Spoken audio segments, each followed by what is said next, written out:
The sun rose over Thebes, bathing the city in golden light. The Nile glistened like a ribbon of molten silver, its waters the lifeblood of the Gabo Empire.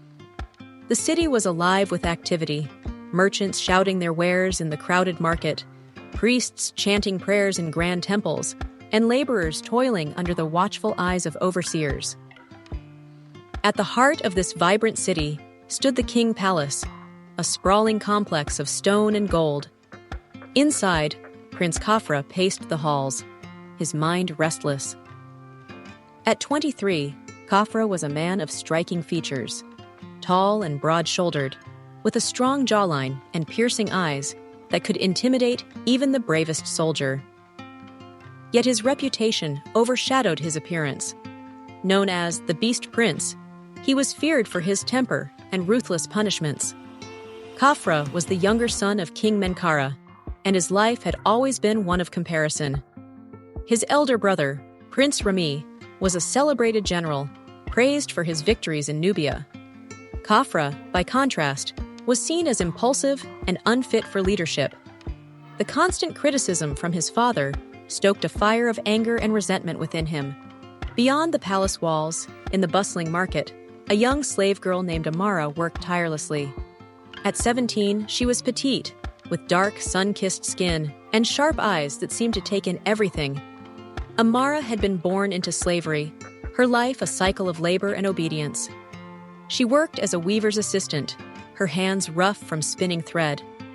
Despite her circumstances, she carried herself with quiet dignity, refusing to let her spirit be crushed.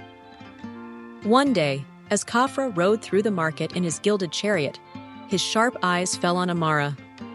She was helping an elderly woman carry a heavy basket of dates, her movements graceful yet determined. Something about her caught his attention. "Who is that girl?" he asked his steward.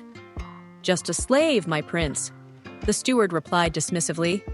Khafra dismounted and approached Amara, startling her. She bowed low, her heart pounding. "What is your name?" he demanded.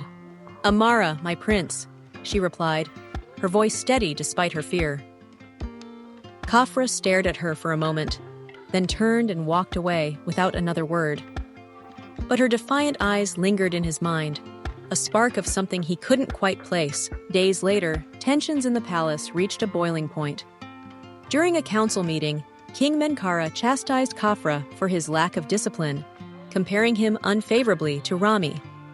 Humiliated and enraged, Khafra stormed out of the palace and rode into the city, seeking an outlet for his frustration. In the market, he saw Amara again. This time, she was arguing with a merchant who accused her of stealing. The scene drew a small crowd, but before the merchant could strike her, Khafra intervened. "Enough!" he commanded, his voice slicing through the air. The merchant froze, bowing low. Amara looked up, her eyes meeting Khafra's. "I didn't steal anything," she said, her voice firm. Khafra nodded. "I believe you." He turned to the merchant. "If you accuse someone again without proof, you'll answer to me." The crowd dispersed, and Khafra turned to Amara. "You have courage," he said. "Few would dare to speak back." "It's not courage, my prince," she replied. "It's survival." Her words struck a chord with Khafra. Without thinking, he ordered her to accompany him back to the palace, ignoring her protests. Amara's arrival at the palace caused a stir. The servants whispered about the slave girl, who had caught the Beast Prince's attention. Khafra assigned her to work in the royal gardens, a position that allowed him to visit her, often under the pretense of inspecting the plants. Their initial interactions were tense. Khafra was impatient and demanding, while Amara was wary of his intentions. But as days turned into weeks, their conversations grew more personal. Amara spoke of her dreams of freedom and the hardships of slavery, while Khafra confided his frustrations with palace life and his strained relationship with his father. "You have everything," Amara said one evening as they sat by the lotus pond. "Why are you so angry?" "Because I have nothing that is truly mine," Khafra replied. "Not even my own choices." One night, A fire broke out in the slave quarters. The flames roared, consuming everything in their path. Amara, despite the chaos, ran into the burning building to save a young boy trapped inside.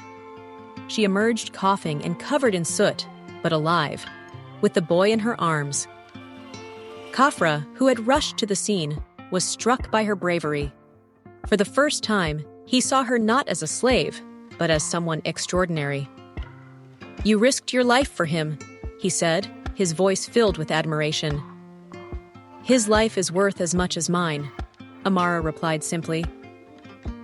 Khafra's feelings for Amara deepened, but their bond did not go unnoticed. The palace was rife with gossip, and when King Menkara learned of their closeness, he was furious. "She is a slave!" Menkara thundered. "You will not disgrace this family by associating with her." Khafra, for the first time in his life, stood up to his father. "She has more honor and courage than half the nobles in this palace," he said. Menkara was unmoved. He ordered Amara to be sent to a distant quarry, a harsh punishment meant to sever her connection to Khafra. When Khafra learned of the decision, he confronted his father. "If you send her away, I will go too," he declared. His defiance shocked the court, but Menkara relented, allowing Amara to stay. The incident marked a turning point for Khafra. He began treating the palace staff with kindness, earning their loyalty. He also worked to improve conditions for the city's slaves, inspired by Amara's stories of their struggles. Amara, in turn, saw a different side of Khafra, a man capable of compassion and change. Their bond grew stronger, though they knew their relationship could never be public. When Prince Rami returned from his campaign in Nubia, tensions flared. Jealous of Khafra's growing popularity, Rami accused him of plotting to usurp the throne. The court demanded proof, and Rami pointed to Khafra's relationship with Amara as evidence of his recklessness. Amara was brought before the court and interrogated. Despite the pressure, she refused to betray Khafra. Her loyalty moved even the harshest critics, and the accusations against Khafra were dismissed. The ordeal brought Khafra and Amara closer, but they knew their love was impossible in a society bound by strict hierarchies. Khafra made a bold decision. He renounced his claim to the throne and left the palace to live among the people. Amara joined him, and together they built a life of their own, free from the constraints of their pasts.